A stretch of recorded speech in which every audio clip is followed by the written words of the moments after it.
Focus on my brake lights. Ain't turning back. Now that I'm back on track, yeah. Take my word from it. Put a couple bands on it. And I don't plan on letting people turn me. No. You can say what you want. I'ma keep pressing on. I can't go pop that thing like I'm feeling green, right? Talking to my past life. Focus on my brake lights. Cruising to my future now. Welcome. You are tuned in to Breaking the Silence. Yes, you are. It's about that time again, ladies. Sure is. So if this is your first time watching us, don't worry. We're going to introduce ourselves. My name is Shaitia. I'm Nori. And I'm Angelique. And again, you are watching Breaking the Silence. And we have a jam-packed show for you today. We do. We do. For those of you who say that your week, sometimes going to work is a little, you gotta get nudged out the bed. I don't want to go to work. It's a constant mantra. Exactly. So we are going to unleash our inner go-getter. So we're gonna be giving you some tips on how you can be better motivated at work. Okay. And we also have our other topic. We sure do. We sure do. And our topic is 3 things you should know. 3 things you should know. Yes. On how to communicate better, how to have this better communication when it comes to disrespectful ways, because you don't want to have that argument, you don't want to have those things that happen. And we're also going to be giving you 3 tips on how to ace your exams. Because that time is coming. Those of you who are studying midterms, you have a final coming up. We're going to give you some tips, but we understand that that's a lot to take in. So you can go grab your coffee, your tea, and we will be right back. All right. Don't change the channel. We will be right back with more Breaking the Silence.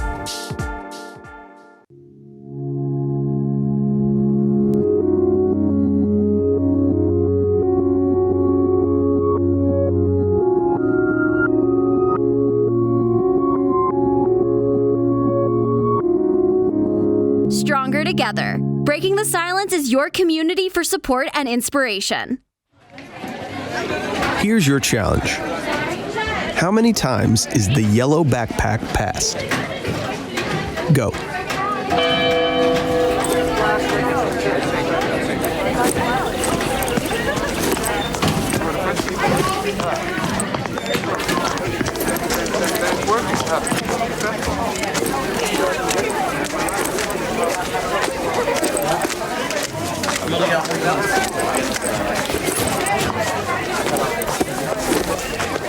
So the yellow backpack was passed 17 times. But how aware were you? Did you notice that our scene moved outside? What about the student who put on a hat and switched books? Or the woman dropping the suspicious package? Sometimes it's easy to miss the obvious. Your next challenge? Be aware of your surroundings. If you see something suspicious, say something to local authorities.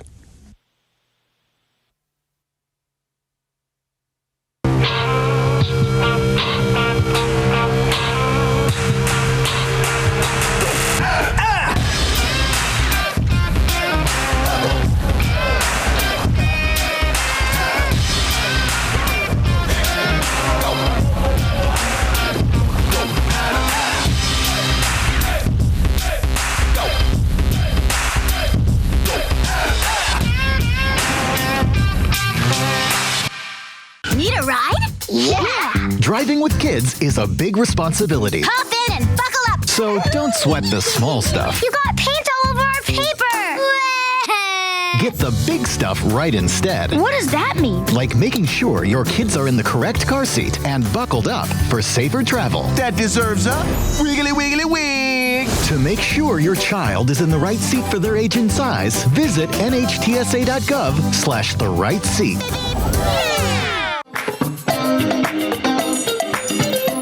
Let's strive to grow together on Breaking the Silence. On Breaking the Silence, we aim to broaden your horizons on a variety of topics. Justification that comes with any addiction. Beneficial advice you can use in your daily life. But as you mature, you have to be with someone who matures with you. Let's explore today's topic together on Breaking the Silence. I know you're ready for those tips. You're ready for how to be motivated at work, but we're gonna leave you in suspense just a little bit longer because it is not breaking the silence without our question of the day. So we're gonna pull up this question of the day for you, which says, when did you first feel like an adult? Don't already think about it, because I know some of my co-hosts here are ready to answer. But you have this next hour to DM us your answer, because you are our fourth co-host. We want to hear from you. So you can DM us at breakingthesilence_talk-show to let us know, when did you first feel like an adult? So as you're getting ready, as you're ready writing your answers, we're gonna give you those tips on how to be motivated at work, how to unleash your inner go-getter. Okay. Because I understand we all have those moments, we all have those days where it's hard to get out of bed, where you're like, oh, do I even want to do this anymore? So we're gonna kind of give you that kick, that boost on how you can be more motivated at work. It's true, because whether you're overwhelmed, you're uninspired, you feel burned out perhaps, there's always ways that you can find to spark that thing again. Because when you first started working at that place, you were pumped. You would go the extra mile, but now it's like you're laying in bed and you're like, do I want to call off? What do? I don't want to go to work, so.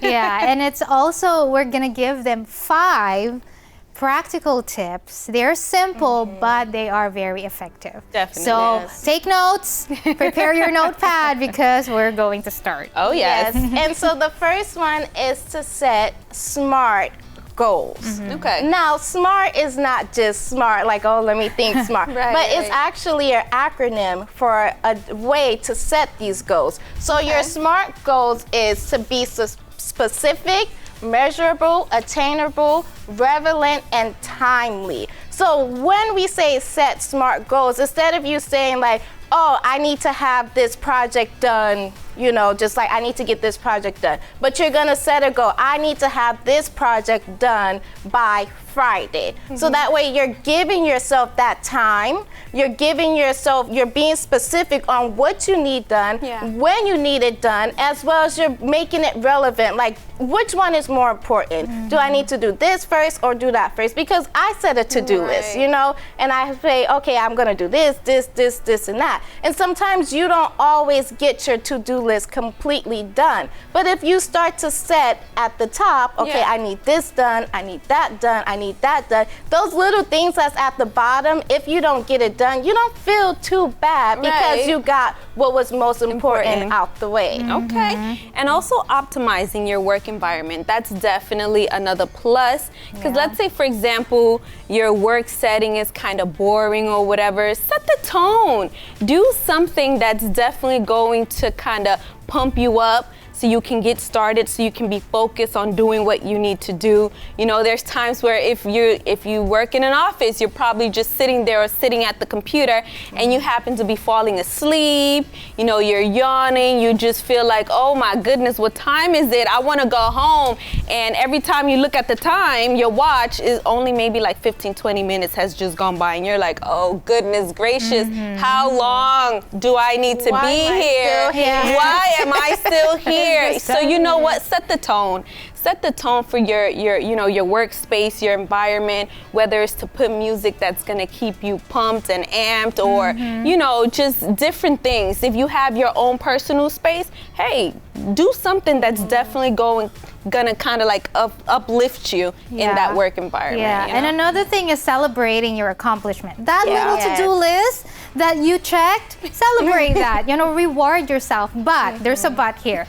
Do not make food your sole reward. Okay, reward may be stretching.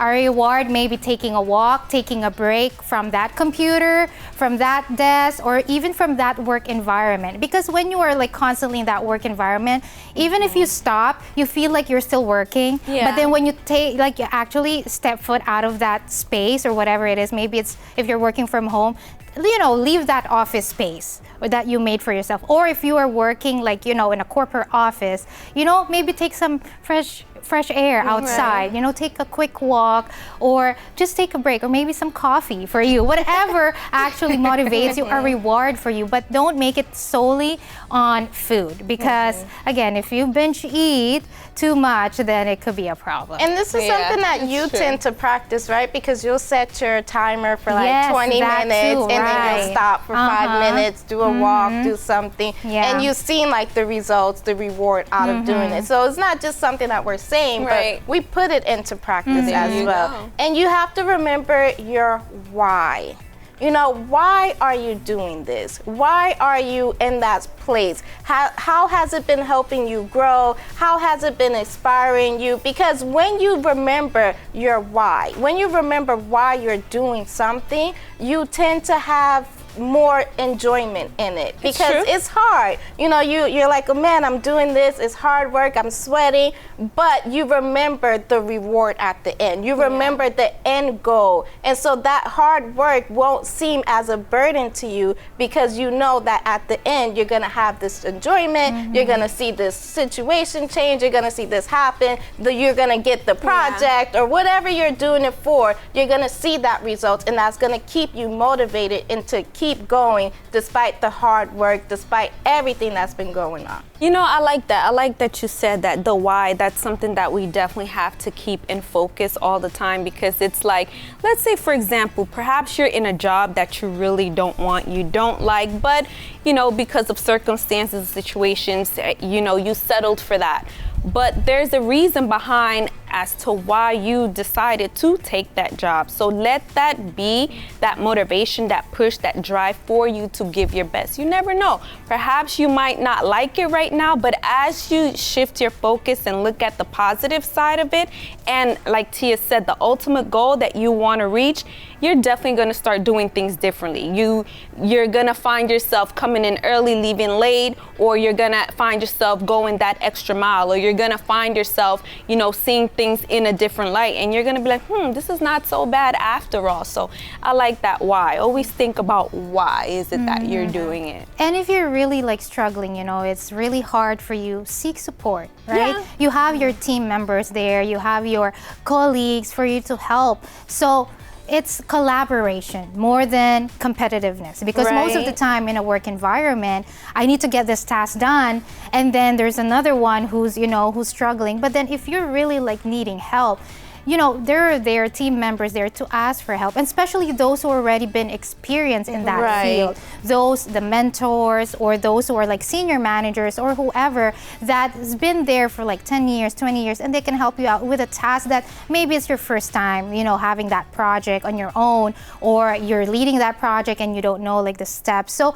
you know, ask for help and seek support. And I'm sure that there will be those colleagues or those team members that will gladly help you. And that's just saying that I was thinking about, like, maybe you're also gonna help that person be more motivated. Because maybe that person was just going through the motions, but when you go to them and ask them for help, then that's gonna give them that kick, like, that I'm being used, like, you know, I'm being counted on again. Like, I'm not just here, I'm valuable to the work environment, I'm valuable to this company or whatever it is. So maybe you're asking for help is not only benefiting you, but also that other person by your side that you're asking for help too. And help with accountability with each other. Once you open that door, say like, hey, you know what, I'm doing this project, I'm doing this work, what do you think about it? Maybe they might give you some insight, input that you probably didn't even know or notice, you know, it wasn't there for you, weren't seeing it, and they come and they give you that inspiration. Then you find yourself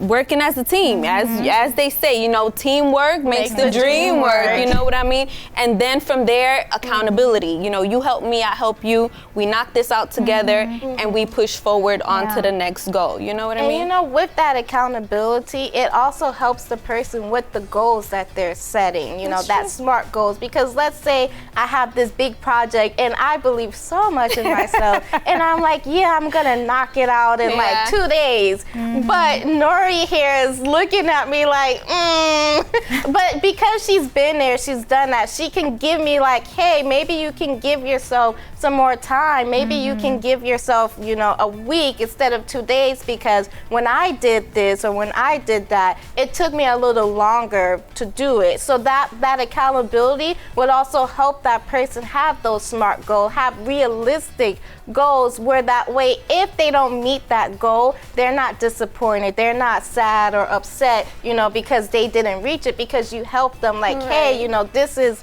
not a good goal, maybe try for the end of the week instead of by tomorrow. It will help that person There more. you go. I like that, you know, because when it comes to goals, you know, it's crucial to be realistic. It's crucial to know exactly what you're getting yourself into. You don't want to be in over your head and be like, oh, hey, you know what? And that's happened between me and Tia before. Like, she's like, oh, you know, we're going to do this, we're going to do that. And I'm like, Tia, I think you need to pump the brakes a bit, you know, just look at everything and make sure that you're really going to be able to handle it. You're going to be able to, you know, go through with it until the end. So, you know, it's always very important when you have those SMART goals in place, and when you also have those people by your side that can help you step by step in order to make sure that that goal really happens. Exactly. Because like even when you plan, you have your own to-do list, there will be unexpected things that might happen that you are not like, you know, expecting. It's a surprise attack basically.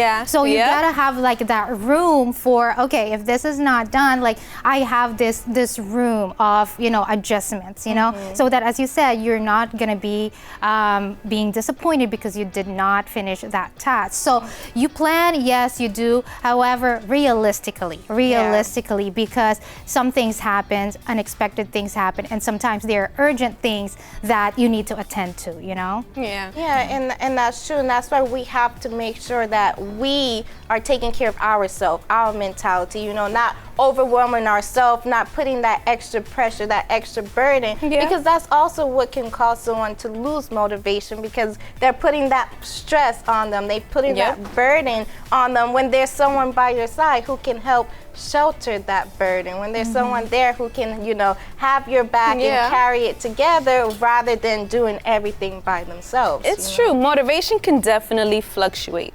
It can fluctuate at any time. So, you know what? Always make sure that in everything that you're planning, you know, work related or anything in general, you leave a little bit of wiggle room for rest. And Tia knows what I'm talking about, because listen, when it comes to rest, I'd be like, listen, sometimes she says, hey Nori, can you do it? Oh, sorry, if you don't send it to me by this time, I'm definitely not gonna do it. You know? And again, that like the timer, like setting timer, at least for me, like as you said, like personally, I really like that works for me. Like I would time like almost everything, even might be too much information, but even for example, taking a shower, I would take that time, like a timer, because you know, like time is precious, and sometimes it's not on our side, and we have to do things that we need to do. But then if you just allow that time, it can be sometimes dragging for you to be able to do whatever work that you have to do, you know, like the task that needs to be done. So when you time it, and then you take a break, because you time, but you time and you don't go to another task. You time and then you take a break after that, and then whatever works for you. And you know, for me, I think for me the best thing is remembering the why I'm doing this, why, you know, the reward that I'm gonna see after, that keeps me motivated and keep going each and every day. But as Nori said, you know, motivation fluctuates. You know, some days you're like this, some days you're not like that. But if you prioritize the tips that we gave you today, your motivation, you'll see that motivation keeping you going from Monday, Tuesday, Wednesday, Thursday, Friday, and then the weekend. So we hope that you wrote down these tips, but we're gonna go on a quick break and we'll be right back. laugh, learn, and love with Breaking the Silence. We'll be right back.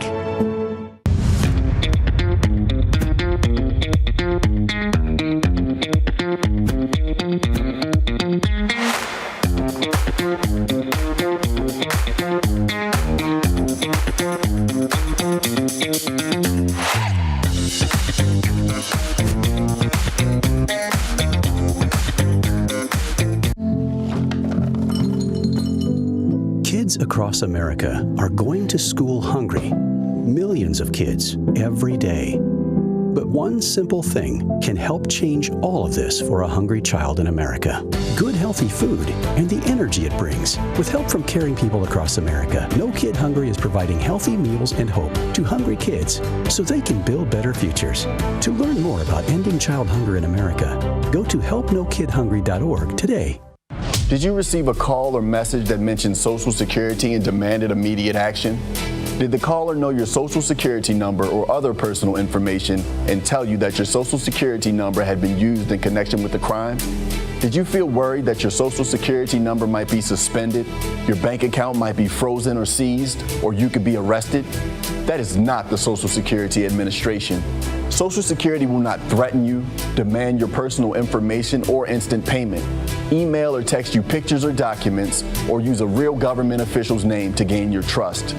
Social Security does not accept payments by gift card, prepaid debit card, internet currency, or by mailing cash. Criminals use these forms of payment because they are hard to trace. Do not be fooled. Hang up. Ignore them. Report this criminal activity to the Social Security Administration Office of the Inspector General at oig.ssa.gov. Produced at U.S. taxpayer expense.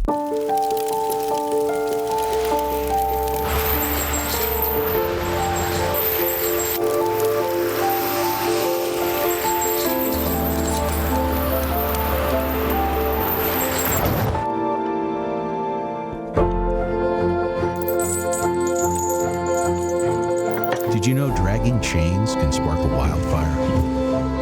Only you can prevent wildfires. Want more meaningful conversations? Well, then you're in luck, because you're watching Breaking the Silence. Welcome back, and I hope you are ready for these tips. Those of you who are in school, maybe you're in college, it's about to be midterms time, and you're like, I have a lot of tests to study for, I have a lot of things that I need to ace, and I need some help. The struggle is real. But don't worry, we got you. It's gonna be a day for you to take some notes, because we got 3 things that you need to know on how to ace your test. Okay? So I hope you're ready. But the first one is, do not wait 2 days or the night before to study for your exam. Your brain cannot handle you cramming in. It is not built for that. Cramming will lead to stress, and it will make you forget everything that you learn. You have to remember that your brain is a muscle, and you have to build it over time. So please, please, please, already start studying. Maybe your test is next week, next month. Already start studying, taking notes, do like little key things. But please do not wait and be like, I'm gonna wait 24 hours. I'm gonna study the night before to get it done. You won't. You will not ace your test that way. You know, I am guilty of that. You know, when I was going to school, I definitely used to do that. I definitely used to stay up on Coca-Cola and coffee, trying to like read as much as possible and cram as much as I can, thinking that it was going to help. And then when it didn't, because it's like I would be sitting in class looking at this paper and my mind just went blank. Like, what was this? I know I read it.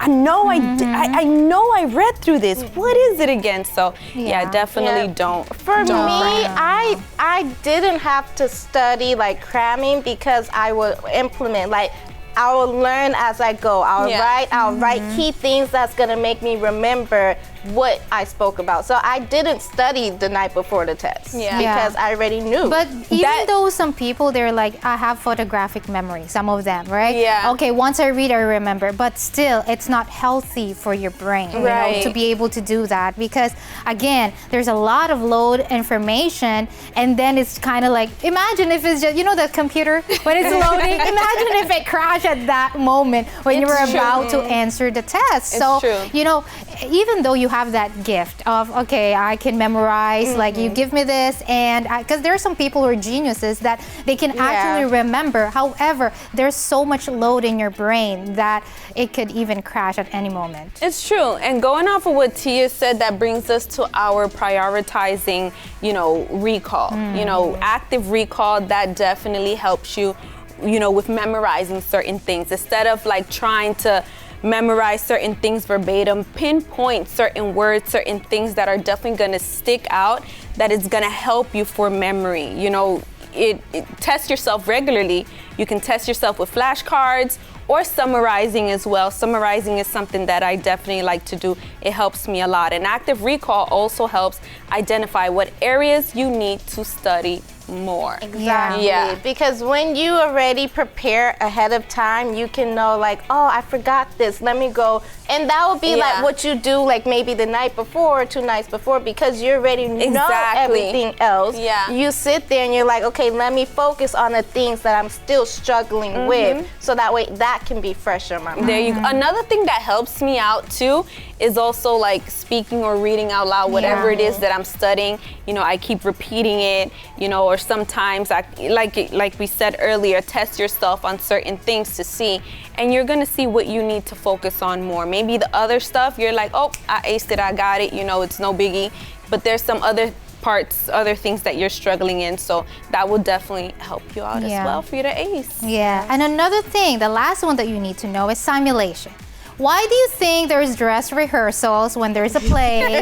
Or why do you think that, you know, they're like, you know, actors, for example, they need to have like rehearsals before they actually take tests. They have like multiple tests because practice tests in similar exam conditions are actually good preparation. Think about like a mock test, you know, a mock exam, or even like you test drive a car, right? To see if it's okay, if it's good, if you can drive it, if it's fit for you. So it's the same in an exam, you know, in exam environment. When you actually, I don't know, for some maybe I don't even have like an environment like that. I don't even have a space. Maybe it's your room. Just kind of like make it look like an exam test. You know, somebody's there testing you.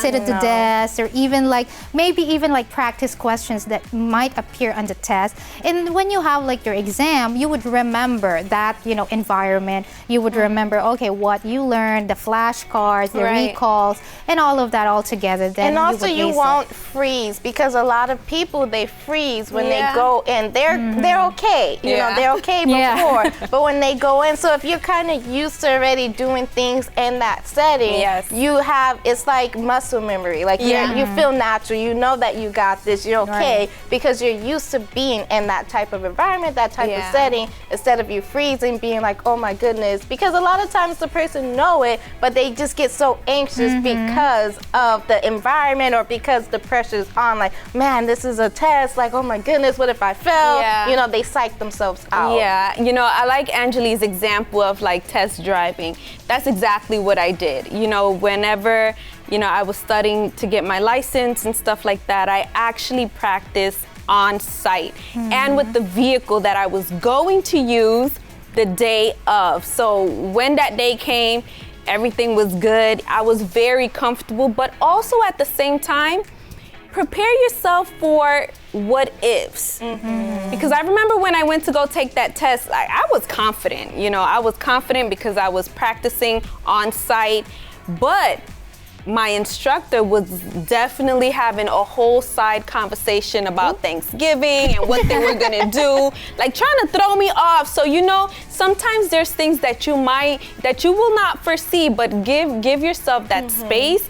for anything that might happen. Because maybe, for example, you're preparing yourself for a specific thing and the day of things can change, you know, or something unexpected happens. So, you know, that's another thing to look out for. And a bonus tip is sleep. A lot of people sleep on sleep. A lot of people don't see the importance of sleep. But when you sleep, when you rest your mind, it actually allows your brain to store everything properly in the right state of, like, in the right places.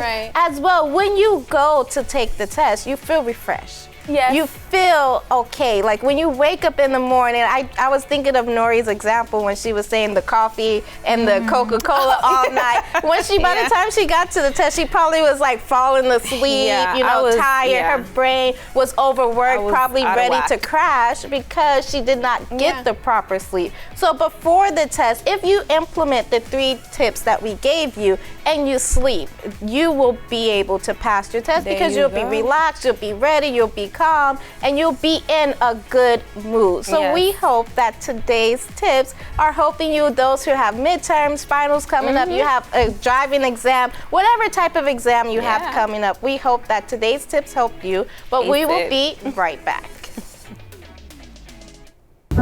Don't change the channel. We will be right back.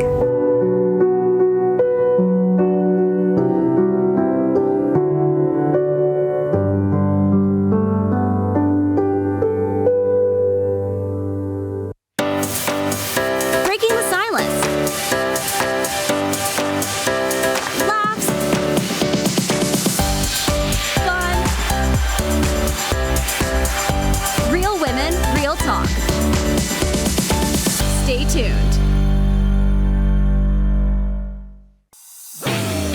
Are you sick and tired of all the negativity you see on your social media apps? Follow LFN to change that. You can like us on Facebook,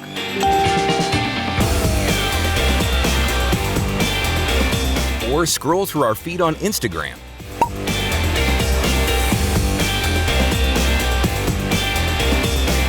And you can watch enriching content on YouTube.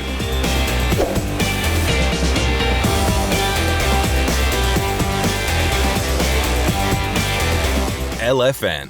Enrich your life.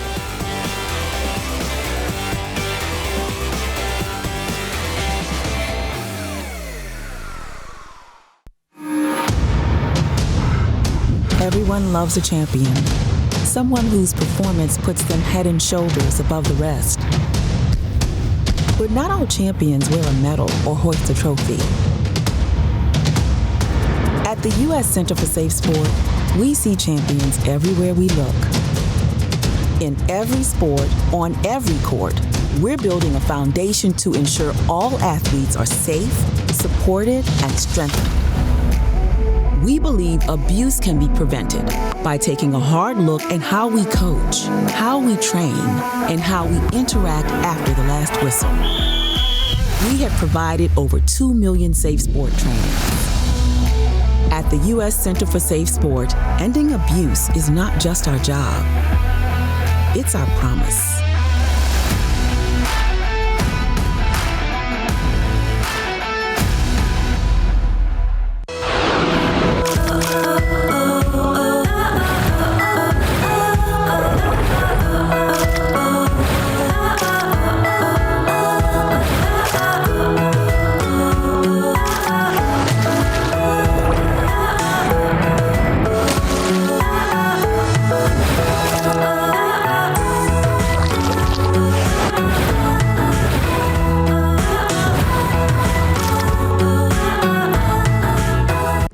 Breaking the Silence is back.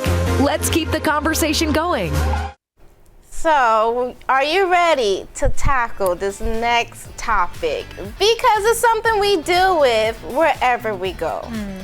How to address, how to communicate effectively, and to address, disrespect with confidence and respect. Because as I said, wherever we go, you're gonna meet people who might not react to you the way that you want them to do. They may come off a little standoffish, they may come off rude, demanding. So, how do we not return it like that? Because our first instinct is to react the same way. Yes. So, we're gonna give you some tips on how you can react with respect and a polite way to diffuse the situation instead of making it bigger or hotter.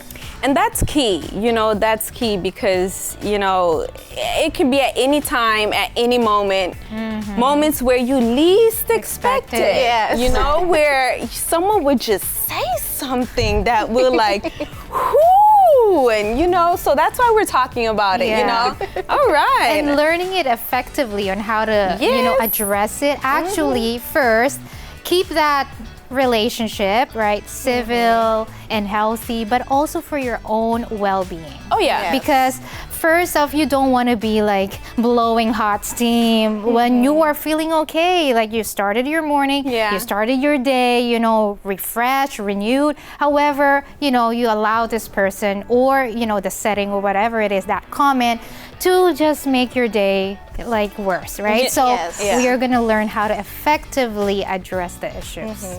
Because let's be honest, sometimes, certain things that certain people say or, people in general, certain things that they say can easily get under your skin. And it's always quick. It's always easy to have that quick response, or sometimes you may not even need to say anything but your body language. Or your facial expression. Your facial expression. I mean, it's just screaming louder than words, you know? But it's always good to pump the brakes, and take a step back, so that way you don't have to return rudeness with rudeness. You know what I mean? Because it's only gonna make the situation worse. It sure will. It sure will.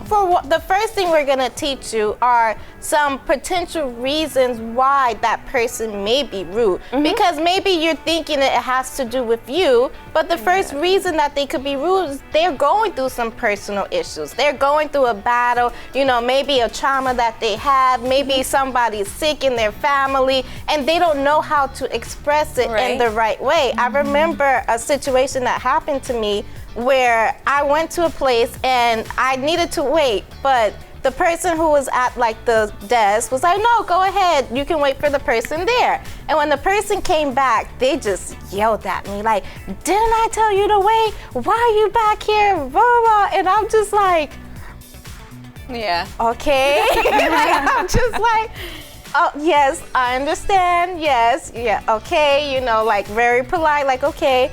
And then later down the line, I found out that person found out their wife had cancer.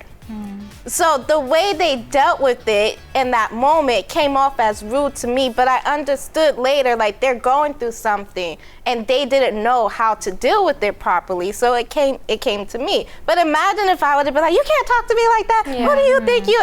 Then it would have made the situation worse. Or maybe I couldn't, where I went for, they probably be like, you know what, you have to leave now, you can't be here. Exactly. And I wouldn't have got what I needed. Exactly. Another thing that we also need to take into consideration is, like, if they don't know how to regulate their emotions, they don't know how to tame their emotions. And it's understandable, especially if you're under pressure, you're going through stress, you're going through maybe a difficult moment, and emotions are running wild. So that's why it's also good to put yourself in that other person's shoes. A lot of times when you don't know how to regulate your emotions, it's definitely gonna cause you to have outbursts or, other things, and communicate in a very, very nasty way. But it's also good to, like I said, put yourself in that person's shoes and try to understand. Maybe they're going through something, or, give them the benefit of the doubt. That's something that I tend to do when someone comes across, kind of funny, or they come completely left, instead of just reacting or matching, their energy or their negative energy. I just take that step back, take a deep breath, and try to understand the bigger picture, try to see exactly what's going on, because a person in their right mind, or a person who's okay, they're not just gonna come out and react any crazy way. There must be something behind it. So in order for you to guard yourself as well, it's good to think that way. So that way, you're able to kind of appease the situation or to kind of, And with the change the environment. unable to regulate their emotions comes to the projection of maybe they have their own insecurities, they have their own negative feelings, and it has to come out some way or another, and they project it. Hey, you are that person that's there in that moment, so let me project it to you. And sometimes, as one of you said, that you may not be the person who's the target of that argument or that rudeness. However, you're the available person that's there in front of them, and they just needed to project that emotion. They just needed to project that insecurity. So you're left there, having to deal with that kind of rudeness. I have a question though. What if it's none of that? Right? What if it's none of that and the person just come out and say something out of place? Like, it has nothing to do with them. The situation, I mean, they shouldn't even be there to begin with, and something like that happens that kind of messes with you a little bit emotionally. And I quickly thought of something that I'm accustomed to saying. Never put yourself on a silver platter to people who don't deserve it. You know what I mean? So let's say, for example, someone comes to you rude or they say something out of place. Don't give them that credit. Don't give them that power over you to and over your day. Exactly. Because you, as I think Angelique was saying earlier, you was having a good day. Everything was good, and then that person just came. And sometimes we know that some people, they thrive off of that. So when you give them that power, you're showing to them like, oh, now I know that I can mess with them. And sometimes we can't control it. Sometimes, we see that it's an ongoing issue where you can't ignore it, where you can't just be like, okay, let me just leave them alone. This is who she is. So we need to learn the effective way to deal with it, and one thing that we have to learn how to do is to use I statements. Because the way you approach somebody, the way you speak to somebody can make or break how the conversation's gonna go. Definitely. So if you go up to a person and be like, you did this, you did that, they feel attacked. They feel as if, you're coming there, you're approaching them, you're putting them in their place or whatnot, and they're gonna be on defense mode. Instead of listening to you, they're gonna think of ways on how they can defend themselves. Because now I'm attacked, I'm being attacked, I have to defend myself, and they're not listening to anything you're saying. But if you approach them like, when people talk to me like this, I feel like this, or I feel like that, or I think like this, or when you put it like it's you, the person will be more willing to hear you out and more willing to listen to you, rather than them feeling that they're attacked, because it's like, oh, she feels like this, so let me help her. In their way, they're helping you when you're trying to help them as well. That is so true. I was definitely that person.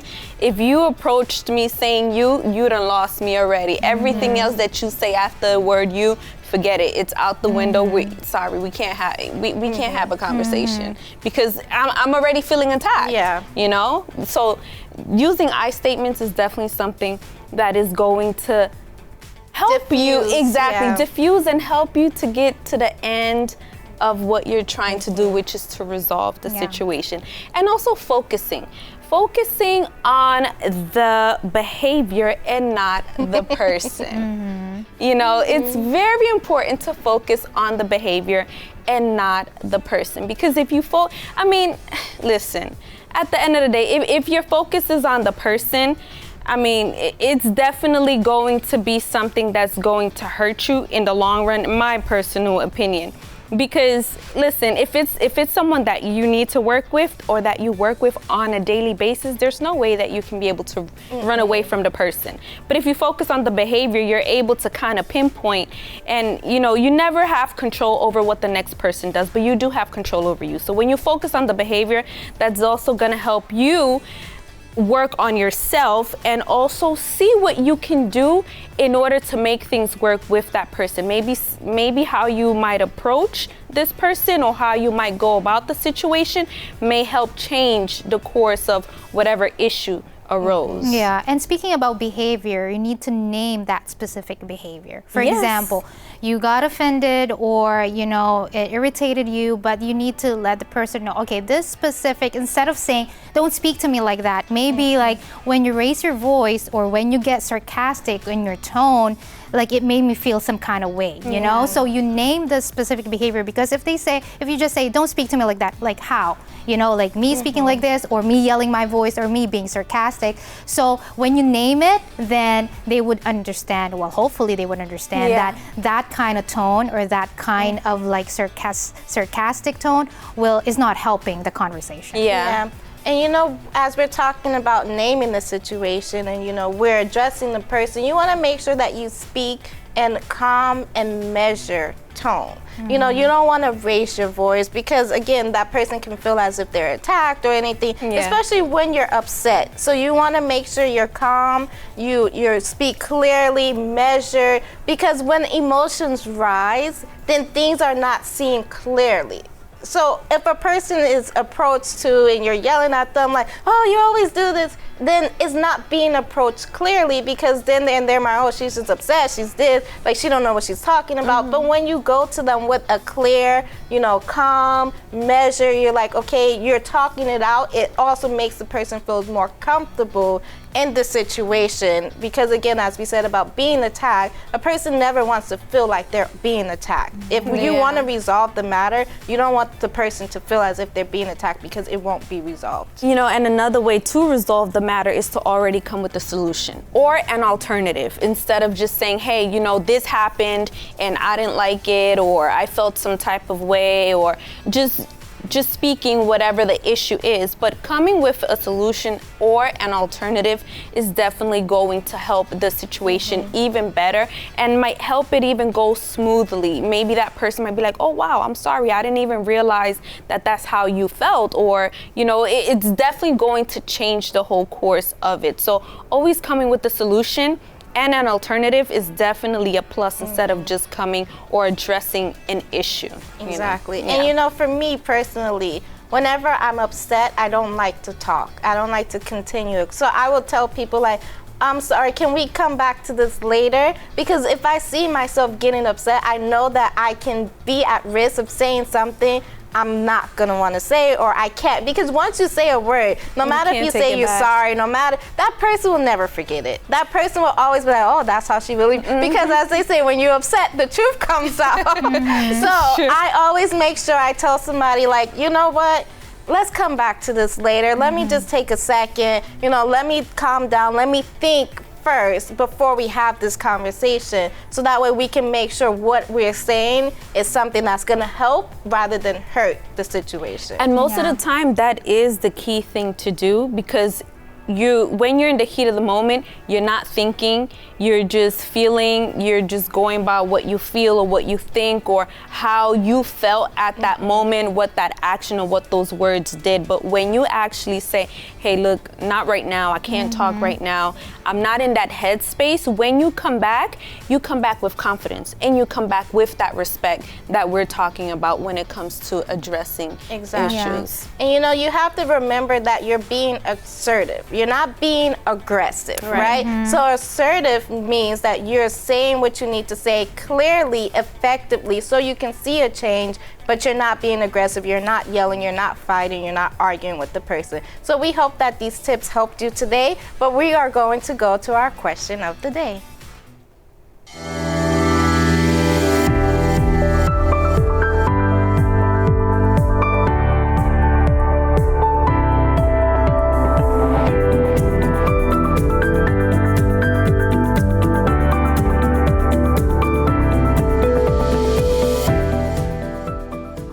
Did you already forget the question of the day? We know we gave you some nice tips, some nice tools for you to put into practice. So if you forgot the question of the day, we're going to pull it up really quickly. So it says, when did you first feel like an adult? And we have some awesome viewers who already sent in when they felt like an adult. So let's read the first one. It's from Enid. Probably when I made my first insurance claim or did my taxes by myself without calling my parents for help. Yes. That is so true. Yes. Because normally we tend to call the parents. Yeah. What's my birthday again? What does this mean? Yeah. So when you do it by yourself without that does give you a sense of confidence, a sense of belief in yourself. Right. It's true. And we do have our next comment, which is from Katie. My first solo vacay, booked my flight, hotels, planned everything, and just went. I've never felt more responsible. Okay. Where did you go? It seems like in a cold place. Look at that. Seems like she went all the way to Alaska and Canada. All right. good. We have another one coming from Crispin. Okay, she says, I don't think I'll ever actually feel like one. I have 2 kids, but as I get older and learn more, my benchmark for what being an adult is gets pushed further and further away. Interesting. Different point of view. Yeah, it definitely is. She definitely calls mom a lot. All right, So thanks for that, Birdie. Me?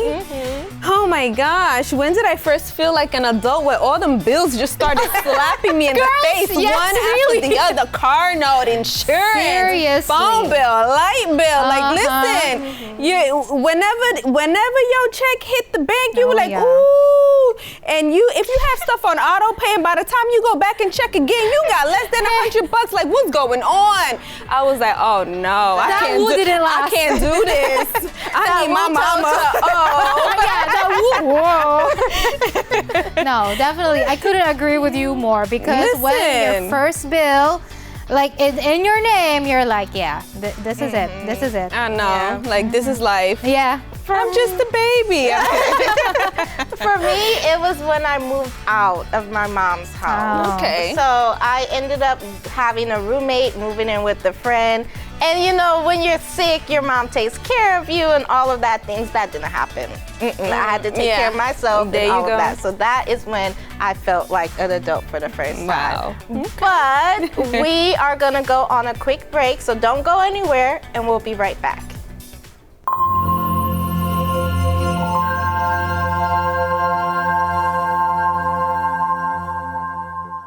Empowered women, empowering conversations. Stay with us on Breaking the Silence as we inspire and uplift each other.